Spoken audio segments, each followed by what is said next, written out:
Hello everyone and welcome to my Alistair guide. Yes, we've covered a lot of the epic heroes so far, so now let's go over the cavalry hero himself. The only one of his kind, but a fantastic one. All the skills, talents and pairings all in this video like always, so stay tuned for more.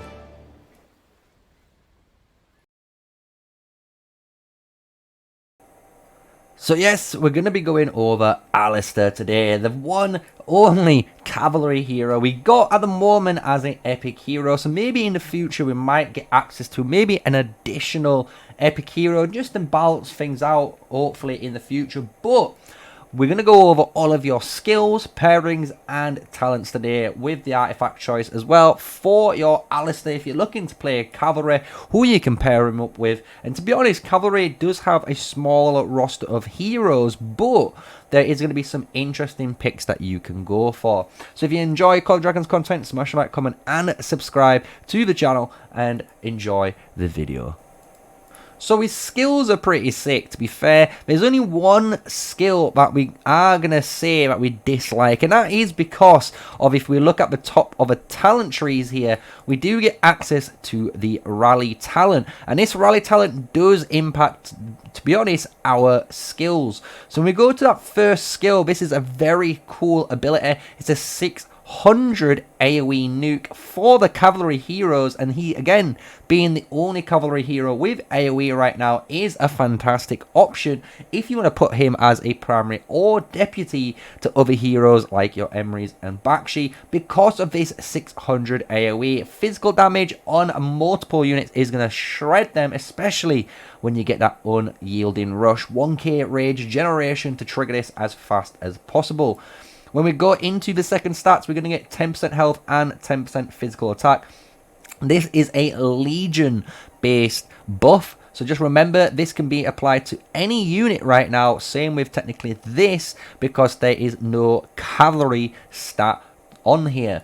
When we go into the passive skill, and this is where we were talking about the rally introduction, we have a 20% chance to increase defense when we are attacking cities or strongholds. And when we click that strongholds, it does give you a nice little blurb of what that actually entails. So that is your passives, fortresses, alliance towers, and keeps. So you're going to get a bit of extra defense when fighting this, and this can be triggered every 5 seconds, giving you a big 30% flat defense.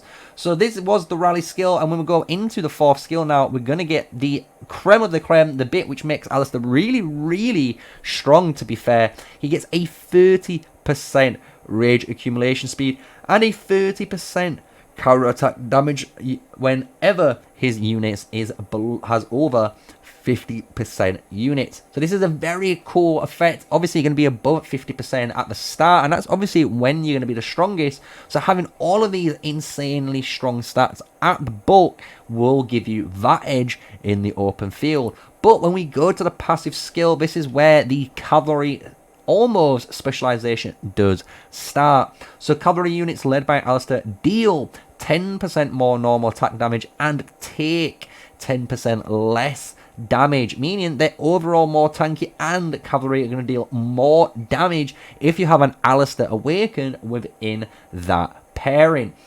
So you can see his skills are honestly a really good amount of skills. The only one generally we dislike is that third skill in my eyes.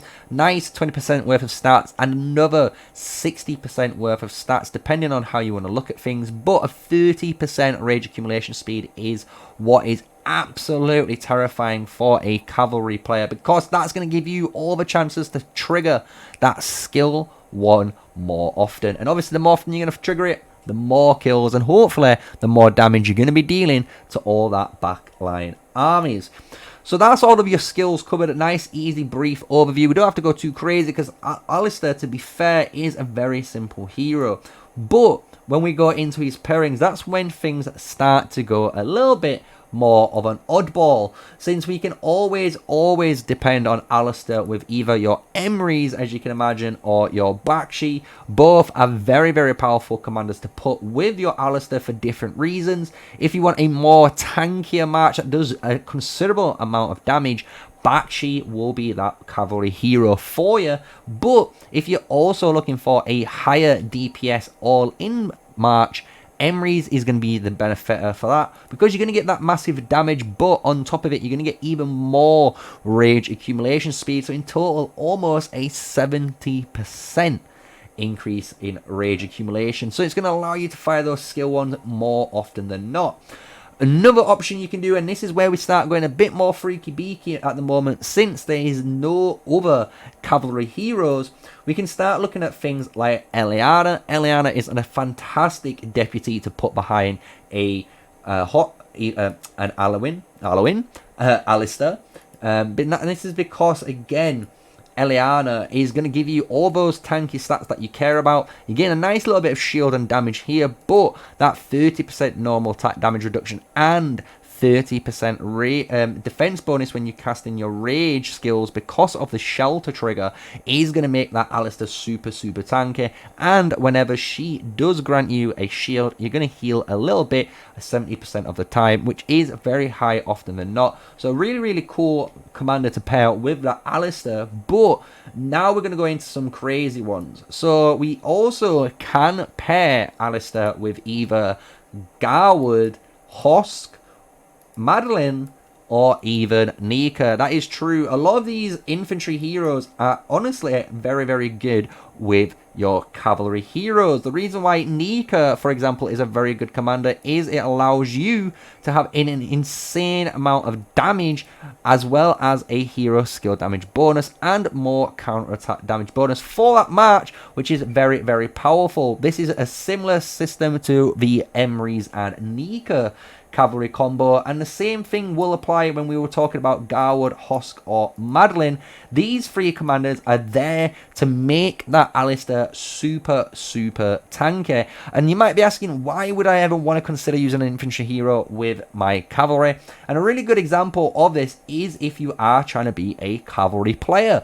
Obviously, being a cavalry player, you might want to try field 2 or 3 different cavalry marches, which would allow you to do stuff like Emrys with that Nika. You can also get Bakshi, for example, with a Madeline, or you can go for Hosk, and then that obviously leaves that Alistair open up for the Eliana, Garwood, Fear. You can go for many different options with this march, and you're going to realize that the capabilities of an overall hero right now with a cavalry march is surprisingly very powerful.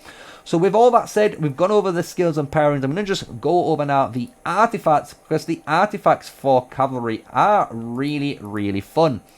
The new artifact that we have, the Spring Blades, right at the bottom, is a number 1 choice. I'm not gonna lie, guys, this is a new artifact for cavalry, and it's definitely going to be in one of the top positions for the cavalry player.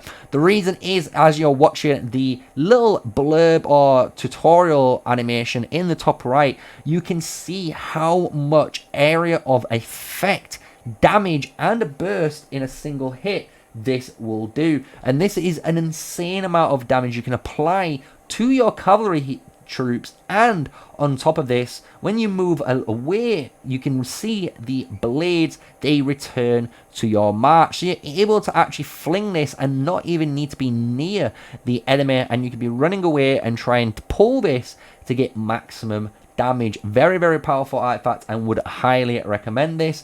Another in the top 3 is going to be that Wolf or Woman of Halo and the Storm Arrows, and this is for an easy to pick reason.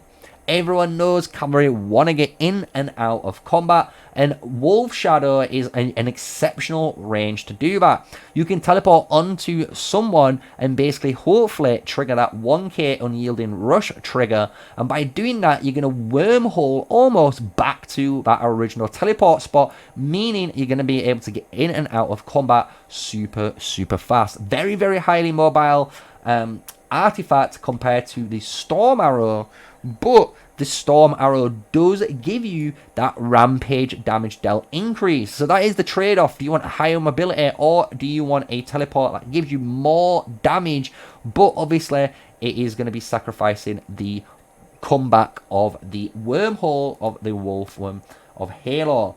You can also do other things like Kingslayer. If you have Kingslayer, this is a very powerful artifact for the PvP combat, because if you're able to run in and maybe sling this when someone is in the very low yellows, you might be surprised on how much damage you might apply and potentially execute the target if they're below that 10% threshold. So really cool artifact, and to be honest, out of all of the artifacts in my eyes, this definitely has the coolest animation of all the Cavs. Two more honorable mentions that I'm going to talk about is obviously Sauron's Blade. This is the alternate if you don't want to use that. This can deal up to 5 enemy heroes, a very powerful AoE artifact for your cavalry. It gives you the attack and march speed, so definitely worth. And you also gain a 20% hit buff when you start to trigger this effect. So really do like Sauron's Blade. And to finalize things, Fang of Ashkari is honestly one of my personal favorites, and it's slowly becoming more and more used because of the way it can be used, right? This is one of the artifacts, again, you can slap it down like this animation is showing right now, and by slamming it down, you're going to be able to deny all of that area. And the cool thing is you are able to leave that zone too, so you're able to drop this down really quickly, deny that zone, which might cause enemy players to go around, or if they do go in, obviously they're going to be taking a bit of damage before. So it's a really cool aerial of denial effect. You can also run at an archer player or mage and drop this right as you get onto him, so you know you can deal that AoE damage as you're bursting through to try and get through quicker before you get surrounded. So they're going to be all of the skills, pairings, and artifacts for our Alistair. And what we're going to do now is go over all of his talent pages. We're going to go over 3 different ones that you can be rocking right now. So I hope you enjoy it. And if you've enjoyed the video so far, smash a like, comment, and subscribe to the channel. Thank you for supporting me. Honestly, we've been growing every single day, and it's amazing to see we're already past that 2.5k subscriber mark. So thank you for all the support. And with all that said, let's move on to the talent page. So we're going to go over all of the different talent pages here. So we're going to obviously split this up into cavalry and tank, different trees that you can pick from. But as you notice, on the main account and even on other accounts, we don't currently have our Alistair leveled up because we're not using cavalry in this season. Since we've been using it in the prior season and this one, we're trying to focus more heavily on one single unit. However, we are going to go over the different trees that you can go through, and I'm going to try and explain it the best I can for you guys, and then if you need to, obviously go back and you can see where all these points are. So we're always going to do the Holy Trinity like always, and this is the attack, movement speed, and the overall health to unlock your Shield of Stability, which gives you 1% more defense and takes 1% less damage, but you lose 2% march speed. This is obviously nothing to worry about as a cavalry player, because you're going to get a bunch of march speed advantage anyway, being that cav roll. So what we're going to do first is talk about the tank tree. And the reason why I'm going to talk about the tank tree is firstly, we're going to go for more of a Bruiser build. And the Bruiser build is more of a build where you kind of want to have a little bit of stats so you can sustain, but you still want that little bit of damage instead of being a full-fledged tank that really doesn't deal anything. So what we're going to go for in the tank page is pretty simple. We're going to grab the defense and we're going to grab intimidation for the skill damage and the rage generation. And because of this, we're going to have obviously a nice amount of stats in our skill, making our AoE hit harder and obviously come around quicker. Then you're going to get 2 options, and for me, I really like Impregnable Defense because this gives you that 5% extra defense for 10 seconds when you're entering battle. You can also take Unyielding Spirit. This is again a phenomenal talent here, and Unyielding Spirit allows you to reduce the hero skill damage taken by 8%. So if you're going to be trying to hit more mages, I would definitely use Unyielding Spirit. But if you're definitely going to be one of them nasty cavalry players that hunt down archers, raw defense is definitely better here.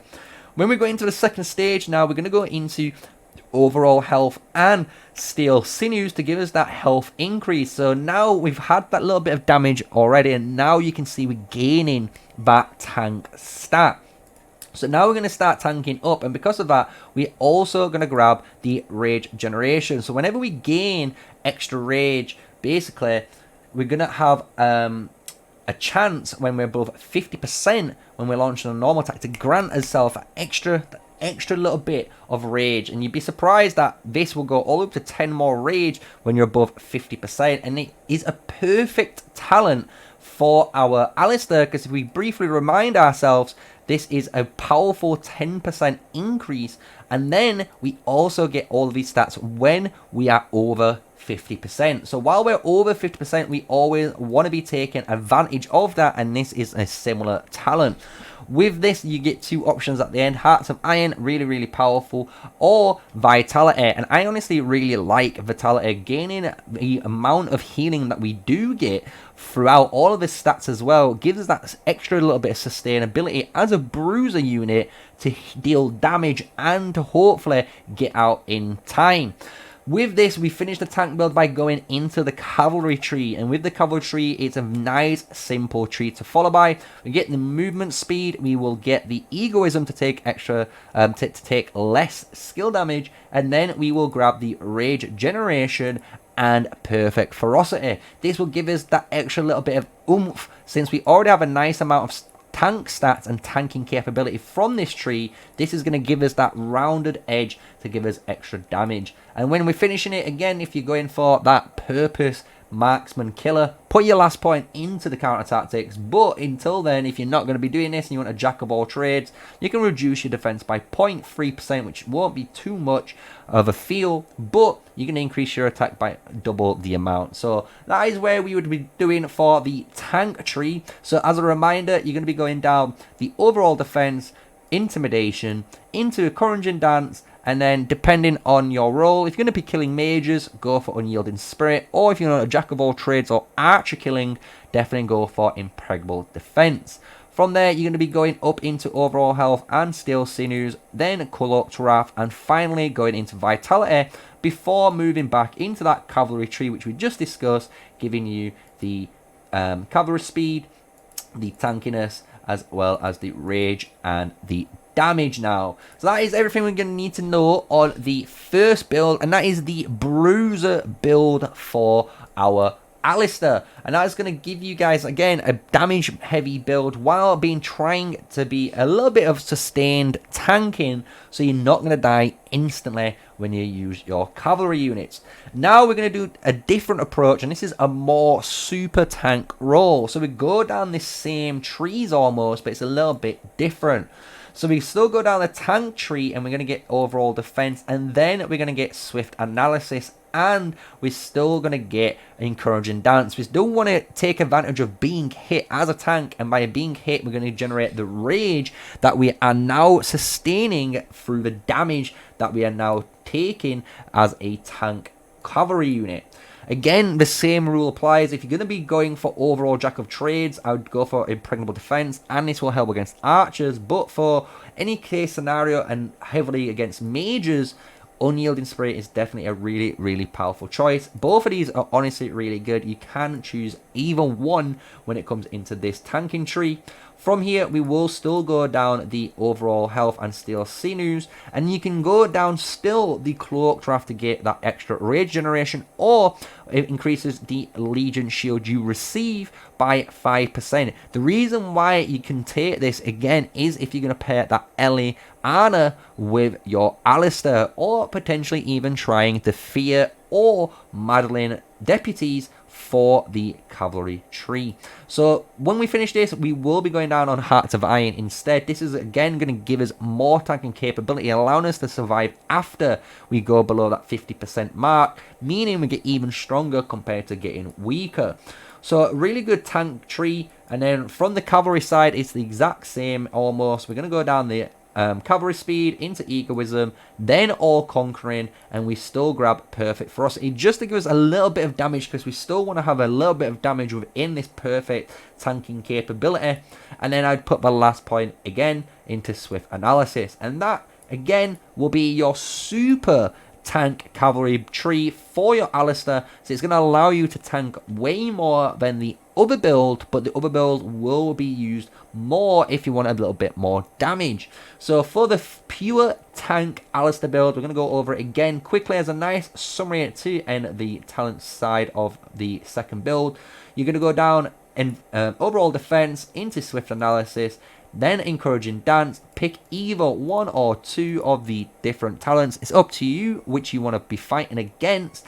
And then we'll go down the overall health into steel sinews, grabbing that cloaked wrath in my eyes, and then we will grab hearts of iron. If you're going to be using Madeline, again, we can be triggering solid shield or fear or Eliana. This is an alternate choice for you to run.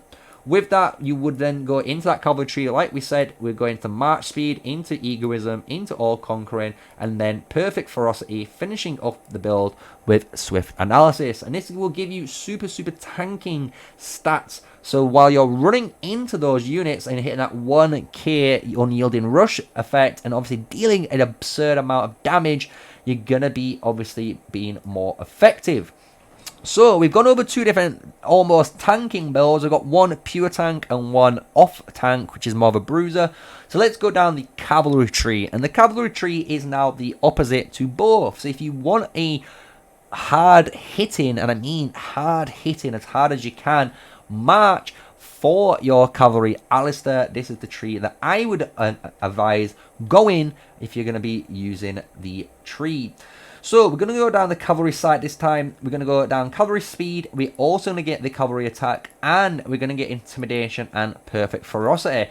The reason why we're going to go down this route here and ignore the rage generation is that we're going to grab some later on down in the bottom side of the tank tree. But more importantly, we're going to be trying to utilize and abuse that 1000 rage generation that you're going to get every single time you hit a ranged unit from distance off that cooldown. So when we get that 1k rage, we're going to obviously hit as many targets as possible with the AoE and the deputy damage. So this is why perfect ferocity is an amazing choice for us. If you're going to go for all-in damage, War Zealot is amazing. This is going to give you a massive amount of attack, but you will be a lot more weaker. This is the one thing you're going to be obviously trading off. The defense that you had from any of your buffs is going to be a little bit more reduced, even from your skills, but you're going to get a mass amount of attack again for an all-in damage of Jack of all trades talent tree. But if you're going to be that guy and you're going to be a menace to society, again, 5 out of 5 marksman counter tactics is a very good tree, because it's going to give you 5% more damage against marksman, and you'll be surprised how much damage that will give you on top of your normal skill and counter hits. So from here, we're going to go into trample and entangle. This is a very scary combination of talents, and the reason why is because we're going for that all-in damage. We're trying to make sure we kill our targets. Whenever we defeat an enemy, we're going to gain 5% extra attack for 10 seconds, meaning our next target we go on to should die a little bit quicker. But the scary thing for the enemies that we're going to be slaying right now is the fact that their time that it's going to take them to walk all the way back to their city will get increased all the way to 20%. So really good thing. Delaying the enemy from refreshing their troops obviously helps you dominate the field. So really powerful effect that I like to have on the cavalry roll. And then to finish it off, we will go for Bloodmark to again finish out killing those units with our skill damage. So that is the cavalry side, and then we go into a tank tree, and it's going to be very similar to before. We're going to have that overall defense, intimidation, rage, and this time we will be taking unyielding spirit to make sure we can tank as much skill damage when we're going in and out of combat as fast as possible, because that's the most damage we're going to probably mainly take in this build, since we are most likely going to get focused. With your last point, you can choose where you want to place it in here. For me, I like to put it in overall speed, and the reason why we put that 1 point in overall speed, it technically counteracts the negative effect here. So instead of reducing your march speed by 2%, this will now basically say 0 because we've put the 1 point here. So that is again the third and final tree we're going to be going over for Alistair today. Is the cavalry main damage build. So for a quick summary, you're going to go down the march speed, attack, and the skill damage, going into the perfect ferocity, and depending on what you fancy, either counter tactics and War Zealot. Then from here you will be taking Trampo into a tango to punish those players, and then go into Bloodmark to finish off the cavalry side. And then with your last 17 points, you're going to go into 5, 5, and 5 to give yourself the rage, skill damage, and tankiness from the start of this tree. And then you will finish off with Unyielding Spirit and the overall speed. So I hope you've enjoyed the video, guys. I know it was quite a long one for the cavalry, even though the cavalry don't really have too much options, if you could call it that, with the pairings. But to be fair, they have a lot of different versatility, and at the moment different units they actually run with them deputies, as you've noticed in the pairing section. So if you've enjoyed the video, smash a like, comment, and subscribe, and I hope you've learned something today. But until the next one, stay safe, stay sneaky, and peace out, everyone.